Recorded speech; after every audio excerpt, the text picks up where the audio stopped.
Professor, uma boa noite para você. Muito obrigado mais uma vez por estar aqui junto com a gente, mais uma vez falando sobre guerra na Ucrânia.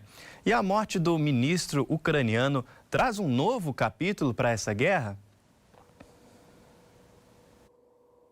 Boa noite, Vinícius. Eu acho que a gente pode considerar sim um novo capítulo. O ministro do Interior ucraniano tem responsabilidades importantes: coordenar as ações daquele país, dos serviços de emergência, seca, inundação, mas também por esses desastres dos impactos à infraestrutura civil. E ele também é responsável por coordenar as forças policiais. Do lado russo, no início dos ataques, uma das justificativas era a desnazificação do país por uma escolha da Ucrânia de manter tropas paramilitares com ideais, símbolos, discursos, segundo a Rússia, nazista, e que de alguma forma estariam sob o comando desse ministro, mas também sendo utilizado como força de segurança nacional em complemento às Forças Armadas. Então não há muita dúvida de que a Rússia vê com bons olhos, se vê de alguma forma satisfeita da morte dessa pessoa, tendo ou não tendo envolvimento direto na derrubada desse helicóptero. Do lado ucraniano, eles têm agora que encontrar um funcionário que esteja à altura de fazer um serviço tão bem feito como ele bem fazia sobre o comando, né, sobre a confiança do Zelensky. Agora é saber como que a Ucrânia vai responder isso e se a estrutura administrativa consegue substituir essa pessoa. Professor, a gente pode acompanhar que a Rússia e também a OTAN subiram o tom. O envio de mais armas para a Ucrânia sinaliza um perigo futuro já previsto pelo Ocidente?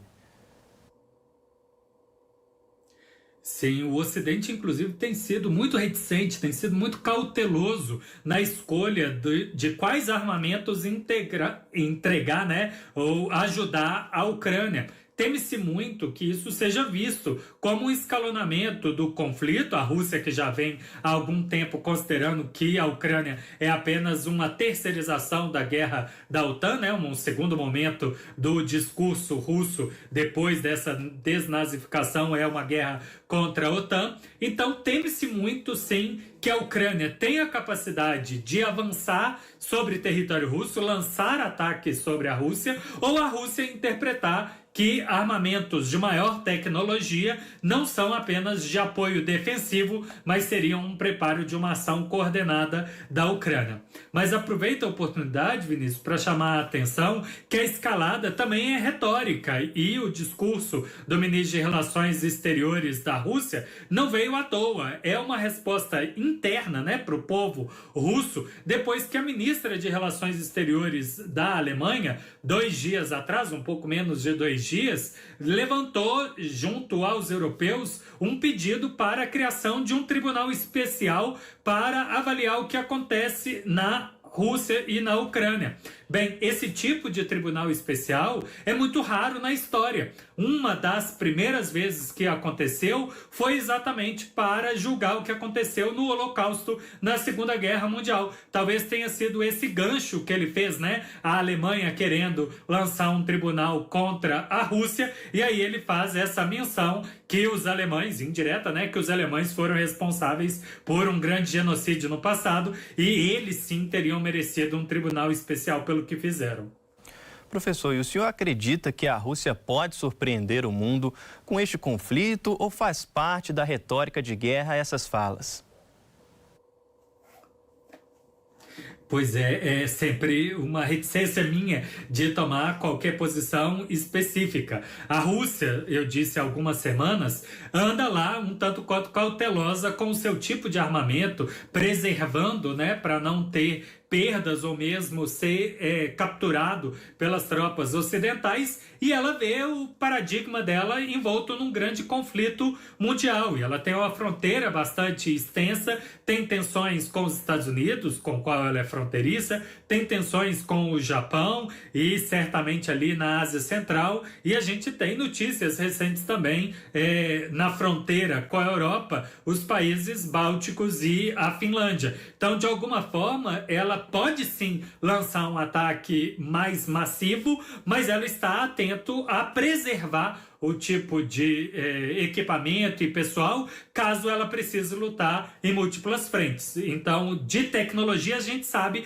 que ela é capaz de muito mais destruição do que ela já tem feito, o que é gigantesco, né? O desastre é bastante grande. Então, o mundo, sim, tem bastante preocupação do que a Rússia pode fazer se lançar todo o seu pessoal e todo o seu armamento.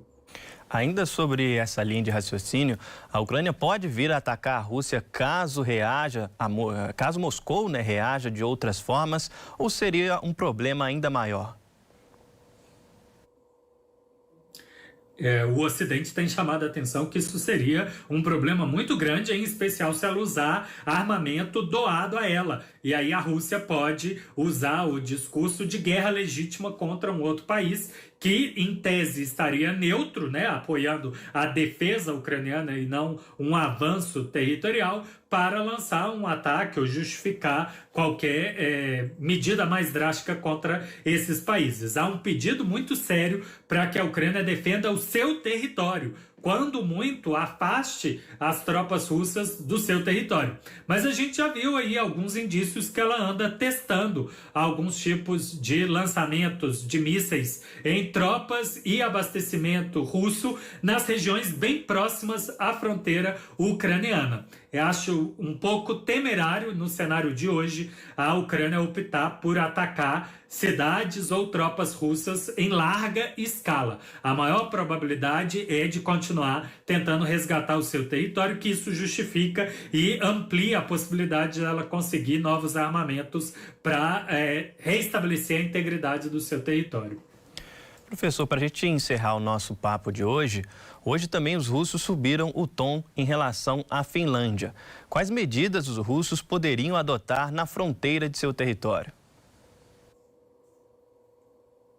Isso já está até bem desenhado. O ministro da Defesa anunciou que pretende subir em pelo menos 250 mil o efetivo ativo da Rússia, colocando mais tropas em Leningrado e em Moscou, mas também criando batalhões e divisões em certas áreas específicas. O Ártico é um deles. Mas uma específica é a República da Carélia. Essa república é um estado russo que está na divisa com a Finlândia. A Finlândia, que tem um pessoal ativo de 20 mil entre exército, marinha e aeronáutica, a partir do momento em que a Rússia estabelecer as 3 divisões de fuzileiros motorizados, ou seja, com capacidade de entrar no território finlandês com rapidez, e 2 divisões de assalto aéreo, ela certamente vai ter que recalcular o seu efetivo. Para chamar a atenção, uma divisão costuma ter por volta de 10 mil de efetivos. Se a Rússia está criando 5 divisões na fronteira com a Finlândia, são 50 mil soldados do exército e da aeronáutica, quando que a Finlândia tem hoje ativos 21 mil, mas tem capacidade sim, entre reservistas já treinados, de subir para por volta de 120 mil profissionais preparados, né, para um ataque ou para um embate contra a Rússia, sem contar todo o outro pessoal que pode ser incorporado no médio prazo. Professor, queria mais uma vez agradecer a sua participação, né? Mais uma aula aqui no Diversa em Rede. Uma excelente noite para o senhor.